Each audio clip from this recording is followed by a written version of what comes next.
Alright, so we are currently walking into the Great American Outdoor Show 2024. It's back in Harrisburg, Pennsylvania, where we live. Well, we don't live in Harrisburg, but we live in Pennsylvania. Dad's back here with my mom. There's Dad right there.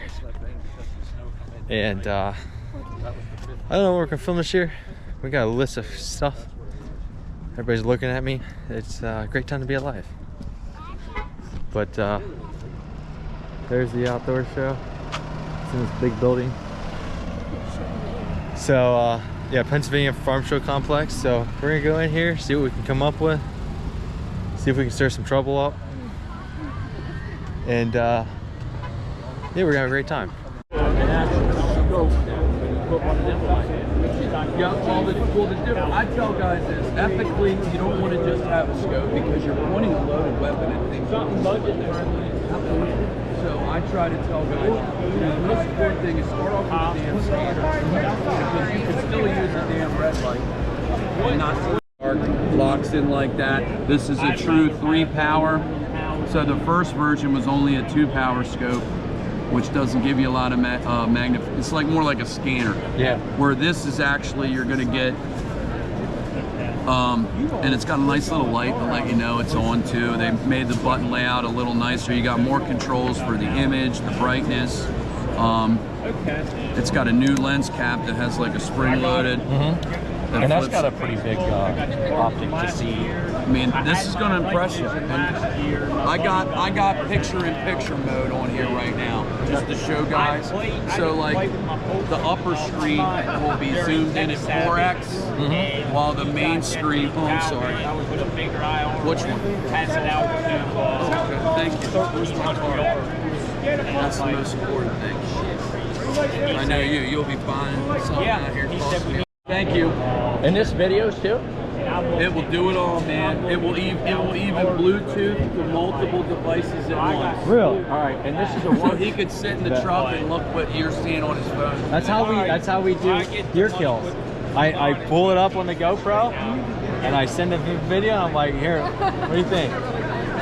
Now, here's the question. 2,500 bucks. Well, hold on. That's a minor for me right now. I mean, that's a great value, though. All right. Let's see if we can get this down What though. was I going to ask you? That wasn't even what I wanted to ask. I don't know if you guys can see this. So in videos, I don't know if you guys can see that really well. this does the heat and everything, right? Yep, it's all thermal, so it's all sense and heat. Okay. That's pretty cool. That's pretty neat. Yeah, I'm trying to hand you the wrong thing. Sorry. I handed you the wrong thing. We put a target out there. I put a DOC sticker on it. I take one shot. Yeah, what you do, you can use like HVAC tape, or I'll give you these heat sensing target things. I got you. You stick on there. Yep. And then wherever you got it in the vise locked up. Yep. Wherever that bullet hits, you'll see it, especially if you use like plywood, because the wood will stay hotter longer. Cardboard, you'll hit it, see it, but it will dissipate fast. Gotcha. Because it cools quick. Yep. Wood will stay hotter a little longer. I use Formica old countertops. Okay. You can get them junked somewhere and cut them. And with the Formica is like a plasticky thing.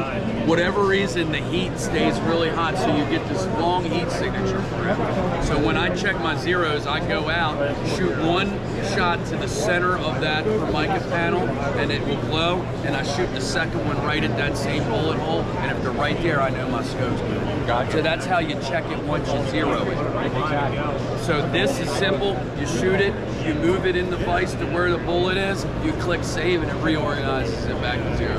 All right. I mean, with him, you'll have no problem. With that being said, can I take that on multiple guns? It will hold, the old Rattler held 5 profiles. This one, I believe, is 20. I don't need that damn many.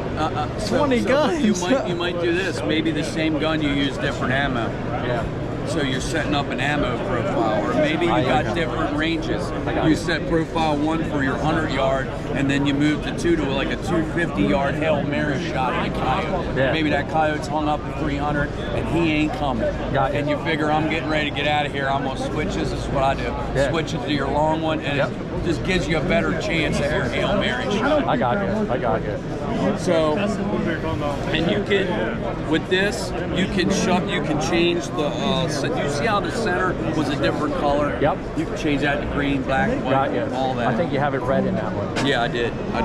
So everybody plays with it, and then they end up junking all the, you know, bringing everything up. I got you.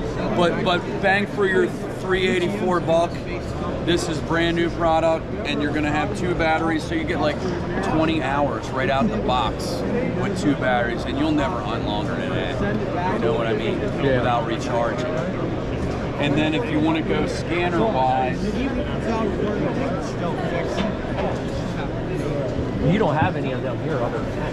I did. They only sent 5 pre-order from SHOT Show to each dealer, so I only got 5 of them. They're all going to the demo unit. But if you pre-order, it's going to ship direct to you, and I would say 1 to 2 weeks you'll have it at your house from AGM. Well, what if I want to hunt tomorrow?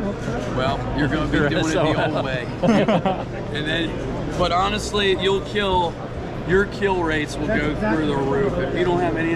Even just starting with a night vision scope, you can pretty much red lights. It just spooks them. Absolutely. You hit them with the red light, they're gone. You can see that they react. Well, we learned a lot from you guys last year coming up, and we're wanting to reach out and touch them instead of the red light. I see something coming. How soon do you want to see it stick out branches and stuff before it stands? Because you know a lot of times, like, stuff's fast out there, man, and you don't have time to sit there and play with this. Got to get it lined, or I'm going to shoot. Right. I'm not hunting on a farm. I'm hunting state game lands, and that deer's coming in. Right. So full throttle, and I don't really have a lot of time to make decisions. Right. So typically, when this is set up, obviously you're gonna have it set up more for you and where you want it. Yep. So here, let me grab this real fast. So like if I'm sitting like this, I'm not tall enough, and I'm looking over in front of me. It's gonna be like this. And I'm gonna be like. Exactly. So I can move. I see something coming in over there. It's just. Okay. So it's real smooth as to where you're, because it's all right in front of you. So it's getting used to. It's going to take you half a season to get, quarter of the season to get used to what's going on. Yeah, I mean filming in general, especially if you're running a bigger camera like this, it takes a lot more getting used to. And a lot of guys that run a bigger camera want certain settings, so they have their cameras figured out. You know, they don't have to look at buttons; they can just figure it out. Gotcha. Because like I said with us and our GoPros, what we wind up doing is everything's already set up. The only thing we don't like about it is it's not zoomed. Yeah. That kills us because we got some killer.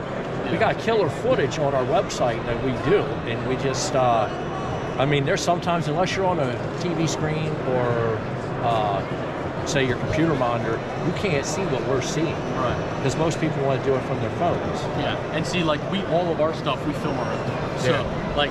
And we do too. Bear hunts and stuff like that. And like we've submitted it to multiple, like at ATA, video entries and stuff like that, and win awards for that type of stuff. Okay. So a lot of this, like, some of the footage might just be like, hey, we're going out today just to video what's out there.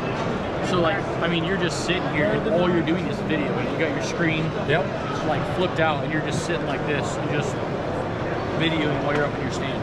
Do you guys have a recommended camera that you guys use, or do you guys all have different flavors of cameras? They all use Canon. This is one of his old ones that he uses. But I mean, most of them, it's all the same camera because then they can swap each other's lenses. Got you. I got you. Yeah. So what is? I get up the tree. How much longer does this take to get set up in the overall setup scenario? A few minutes, if that. So it'd be no different than I climbed up the tree, I'm set in, I got my harness, everything locked in. This here is going to be set modulated for everything that I know where I want it every time. Right, yeah. I mean, you have to practice with it like 2 or 3 times to figure out where you want it. Absolutely. Yeah, and then once your straps and everything's set up, you literally just come in and here, I'll show you this.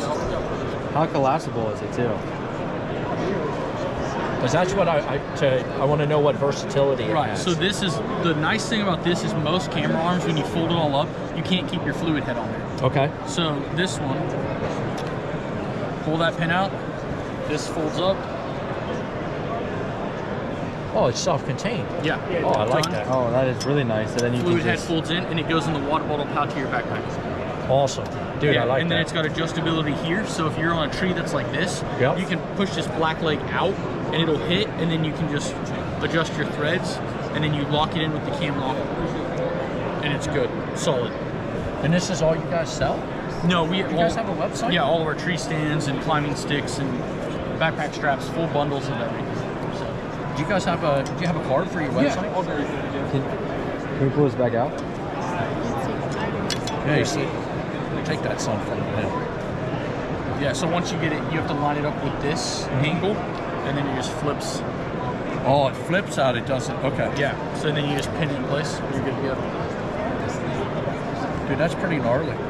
That's pretty neat. It took 2 years of work before I got it figured out.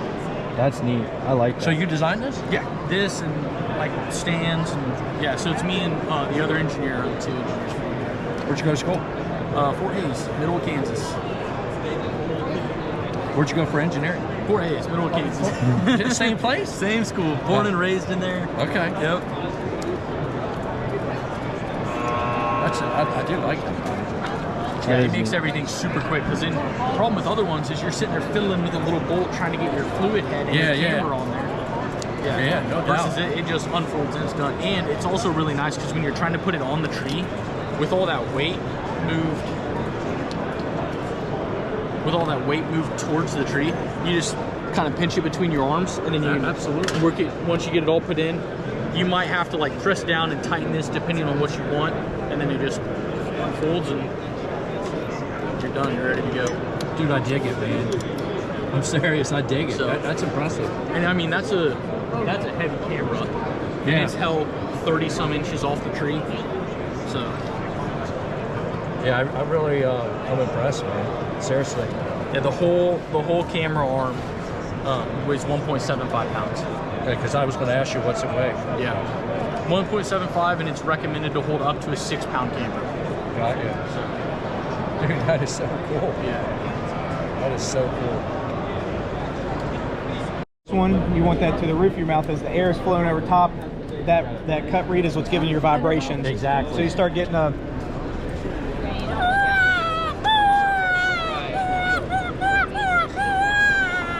I got it. And that's gonna be your prey distress. Cool.